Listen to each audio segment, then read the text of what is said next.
आगामी 11 अप्रैल को पटना के गांधी मैदान में बिहार बदलाव रैली जन स्वराज पार्टी के द्वारा आयोजित की गई है।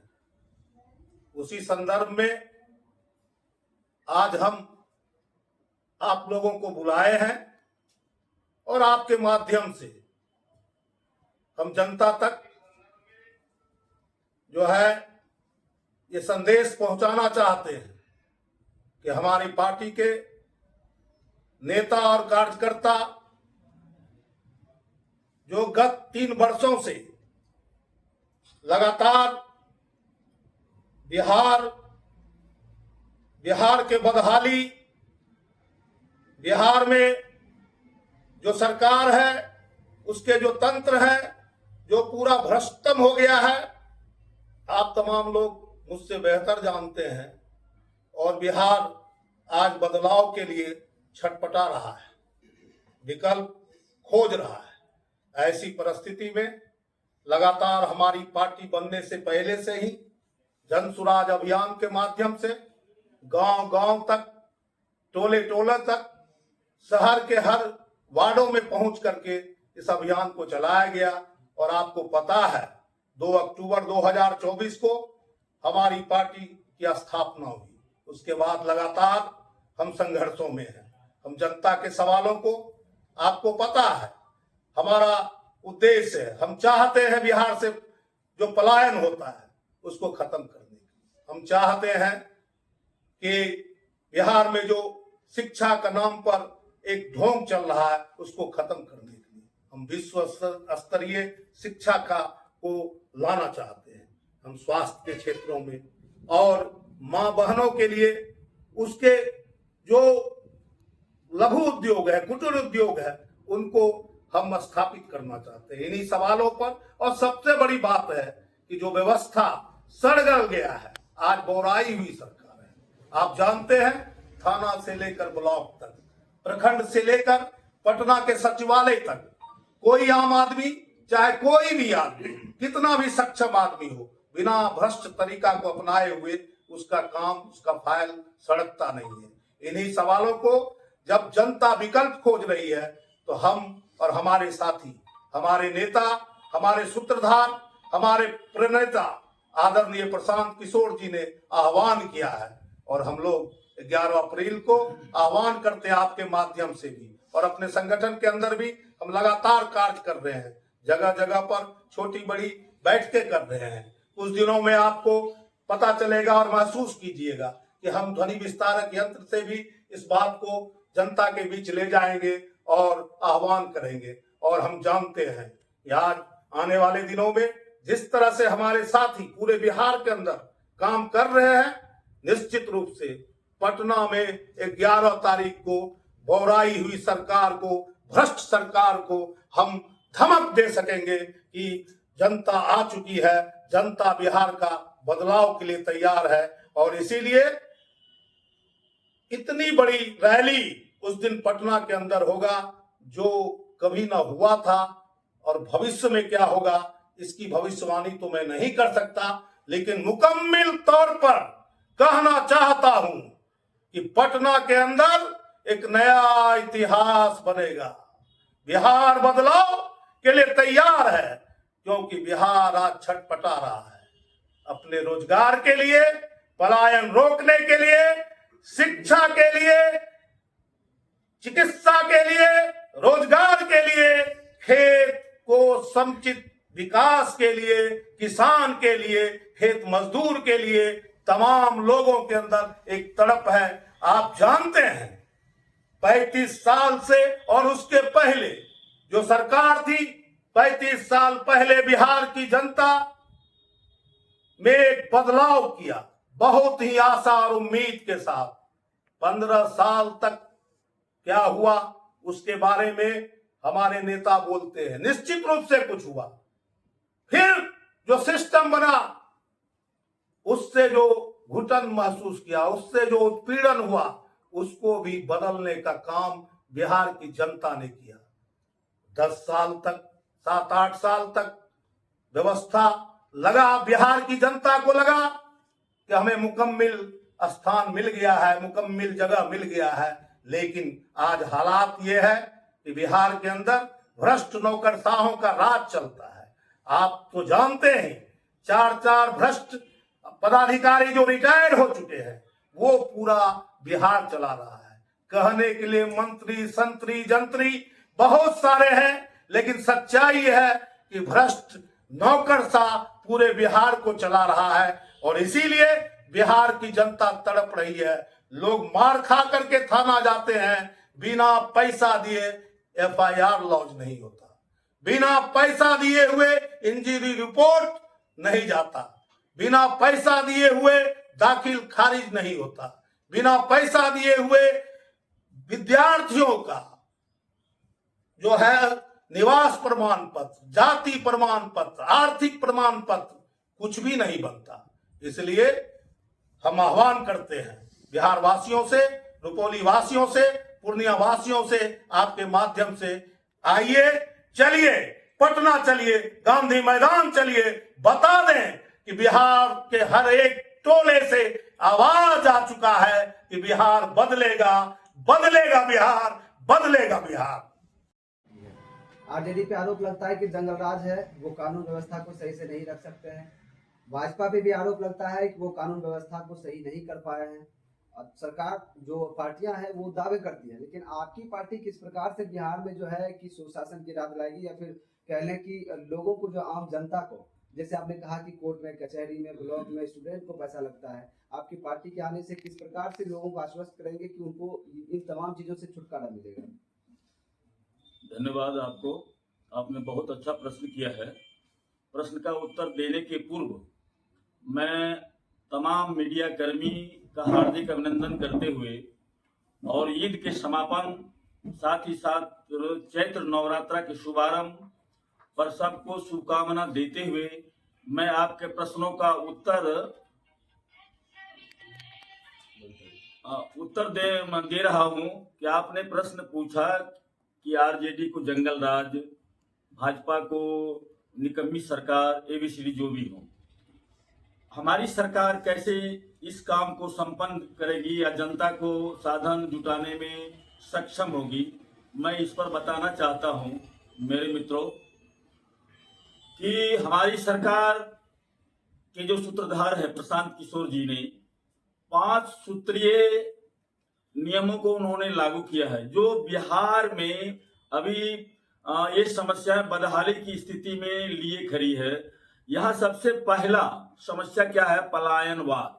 ये जो हमारे बिहार की जो ये युवा पीढ़ी है, पढ़ लिख करके विदेश क्या कहते हैं, बाहर दूसरे स्टेट में या विदेश में जाते हैं रोजगार की तलाशी में, जबकि यहाँ की धरा ने इतना उपजाऊ उनका दिमाग या युवा पीढ़ी को पैदा किया है, जो ऐसा युवा पीढ़ी हमारे किसी अन्य प्रांत में नहीं मिलता है। लेकिन ऐसे युवा पीढ़ी हर विभाग में टॉप करते हुए भी हमारे बिहारों में रोजगार की व्यवस्था नहीं, जिसके रोजगार के लिए, रोजगार पाने के लिए अन्य प्रांत या विदेश में जाते हैं। मित्रों, तो हमारी पार्टी का स्पष्ट मानना है, हमारे नेता आदरणीय प्रशांत किशोर जी मीडिया में इस बात को पूरी बेबाकी से कह चुके हैं कि हम वक्फ बिल का विरोध करते हैं। इसलिए हमारा मानना है कि हमारे पुरखों ने जो एक सिस्टम बनाया, एक व्यवस्था दिया, जो संविधान में प्रोविजन है, संविधान के मूल भावनाओं को इस तरह से तोड़ मरोड़ करके देश और समाज को तोड़ने का काम हो रहा है। इसीलिए हम वक्फ बिल का विरोध करते हैं और उसमें जोड़ते हुए कहना चाहते हैं कि आज आप जान लें, आप बिहार के हो, पत्रकार हो, आप समझो, बिहार में भाजपा और उसके जितने उनके सहयोगी संगठन हैं, लगातार प्रयास करने के बावजूद भी बिहार में उसने सत्ता हासिल नहीं कर सका है। इसलिए आने वाला 6 महीना 7 महीना पर बिहार में चुनाव होने वाला है और मेरा मानना है कि बिहार की जो सांप्रदायिक एकता है, सांप्रदायिक सद्भाव है, यहाँ जो गंगा जमुनी तहजीब है, उसका जो संस्कार है, कोशिश है उसको तोड़ने का और बिहार में अपनी ताकत को स्थापित करने का, और वह उसका सबसे बड़ा हथियार वक्फ बिल ला करके और पार्लियामेंट में उसे पास करा कर दिया। मैं एक व्यक्तिगत तौर से आपको कहना चाहता हूं कि वक्फ बिल आया, कानून बन रहा है, देश के अंदर विभिन्न संप्रदाय के बहुत सारे मंदिर, मस्जिद, गुरुद्वारा, गिरजाघर है, उसके भी सिस्टम है। अगर आप ईमानदार हो और आप अगर निरपेक्ष हो तो आपको सभी का रिव्यू करना चाहिए। बिहार के अंदर हम देखते हैं, हम पूरा देश की बात नहीं करते, कितने मठ मंदिर हैं, कितने और सारे संस्थान हैं, उस पर किन लोगों का कब्जा है, क्या हो रहा है, इसको भी देखने का है। इरादा दुरुस्त करने का नहीं, इरादा वक्फ बिल के नाम पर बिहार की राजनीति में जो है सांप्रदायिकता को घोलने का है। आप जानते हैं ये बिहार सहजानंद सरस्वती का बिहार है, ये बिहार डॉक्टर राजेंद्र प्रसाद का बिहार है, ये बिहार लोकनायक जयप्रकाश नारायण का बिहार है, ये बिहार जननायक कर्पूरी ठाकुर का बिहार है। बिहार हमेशा से समाजवादियों का गढ़ रहा है, वामपंथियों का गढ़ रहा है, संघर्षों का गढ़ रहा है। इसलिए यहाँ पर जो है सांप्रदायिक ताकत उतनी मजबूती से फल फूल नहीं सकता, ये षड्यंत्र है। और दूसरी बात, राजद बोलता है कि हम उसका वोट बैंक काट रहे हैं, तो मैं कहना चाहता हूं, हाथ जोड़ करके निवेदन करना चाहता हूं आपके माध्यम से, बिहार के 14 करोड़ जनता किसी का कोई ठेकेदारी सुनिश्चित नहीं किया है। आप बिहार का हो, जनस्वराजी भी बिहार का है। आप बिहार, अगर आपको तो मौका मिला आपके माता पिता को, क्यों नहीं आप बदहाल बिहार से खुशहाल बिहार बना दिए। और अगर हम अकलियत हो, दलित हो, पिछड़ा हो, अति पिछड़ा हो, सामान्य वर्ग के भी जो कमजोर गरीब लोग हैं, उसकी गोलबंदी में हम लगे हैं, तो आपको दिक्कत क्या हो रहा है? आप तो पहले से राजनीति, हमारा तो साल भर भी नहीं हमारी पार्टी की हुई है, आप इतना परेशान क्यों हैं?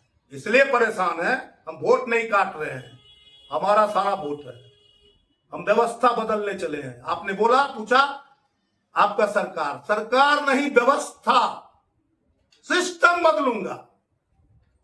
और सिस्टम बदलने का सोच इसलिए है कि कल हम रहे ना रहे, सिस्टम दुरुस्त हो जाएगा तो बिहार आगे बढ़ जाएगा। और कुछ पूछना? तो बिहार में आपकी जनसुराज की लड़ाई किस पार्टी से? सीधा सा बात है, इतना प्रयास हो रहा है किसको रोकने के लिए? मैंने कहा अभी, इतनी सांप्रदायिक माहौल क्यों बनाया जा रहा है बिहार के अंदर? आप देखिएगा, हमें डर है। मैं आपके माध्यम से आह्वान करना चाहता हूं बिहार के तमाम अमन पसंद लोगों को, आप पूरी आस्था के साथ अपने पर्व त्योहार को मनाएं। हम और हमारे साथी जनस्वराज के साथी आपके साथ मजबूती से खड़े हैं, किसी बहकावे में नहीं आवे। अभी चुनाव होने वाला है, सांप्रदायिक कार्ड खेला जाएगा, इसीलिए ये निश्चित रूप से हमारी सीधी लड़ाई एनडीए से है। और हम जानते हैं, मेरा मुकम्मल कोशिश है, जो नीतीश बाबू, माननीय मुख्यमंत्री आदरणीय नीतीश कुमार जी, जो थक चुके हैं, जो क्या बोलते हैं, दिमागी और शारीरिक दोनों रूप से थक और टूट चुके हैं, उससे बिहार नहीं चलने वाला है। तो वो तो कहीं है नहीं, लड़ाई हमारे एनडीए से है। हम कोशिश है हमारी, हम बिहार के अंदर न सांप्रदायिक ताकत को फलने फूलने देंगे, न वैसी ताकतों को आने देंगे जो जंगल राज चलावे, जो भ्रष्टाचार करे, जो लाठी तंत्र लावे। हम चाहते हैं, हमारा पैगाम है, पढ़े लिखों का बिहार बने। पढ़ा लिखा तो बिहार से पलायन कर गया है। रैली का आयोजन रखा गया है गांधी मैदान पटना में, उसके संबंध में हम लोग या तो फोन के माध्यम से या जनसंपर्क से या उससे भी नहीं होगा तो ध्वनि यंत्र से हम लोग प्रचार प्रसार करके जितना ज्यादा से ज्यादा होगा हम लोग गांधी मैदान चलने का प्रयास करेंगे, ताकि हम अपने स्टेट के जो अभी नीतीश कुमार मुख्यमंत्री हैं उन्हें यह मालूम हो कि यह अब जो है कि बदलाव होने जा रहा है हमारे स्टेट का। तो मैं विशेष कुछ नहीं कहना चाहता हूं, मैं मीडिया के माध्यम से यही कहना चाहता हूं कि जितना ज्यादा से ज्यादा आपके चैनल से, आप लोगों के चैनल से प्रयास हो कि हमारे साथी 11 तारीख को गांधी मैदान पटना चले। आपका परिचय? मेरा परिचय सजल कुमार, प्रखंड अध्यक्ष रुपोली। जनता से क्या अपील करना चाहते हैं? सबसे पहले मैं आप तमाम मीडिया चैनल वालों को धन्यवाद करना चाहती हूँ और सभी तमाम जनता से यही कहना चाहती हूँ, जो हमारा अभी आगाज चल रहा है 11 अप्रैल को गांधी मैदान में बहुत भारी संख्या में जितना ज्यादा हो सके ये जनता जानेगा वहाँ कार्यक्रम ताकि सफल हो। मैं जनता से यही अपील करना चाहता हूँ कि पटना चलो भारी से भारी संख्या में, ताकि जो प्रशांत किशोर जी का मुख्य उद्देश्य है बिहार बदलाव रैली में वो सफल हो सके। धन्यवाद। क्या परिचय हुआ? मेरा परिचय है, मैं संदू कुमारी, जिला संगठन सचिव रुपौली विधानसभा से। भागो भागो भ्रष्टाचार, आना है जन स्वराज, भागो भागो भ्रष्टाचार, जय बिहार। चलो बैठिए। वो हमारा मेरा नारा है भागो भागो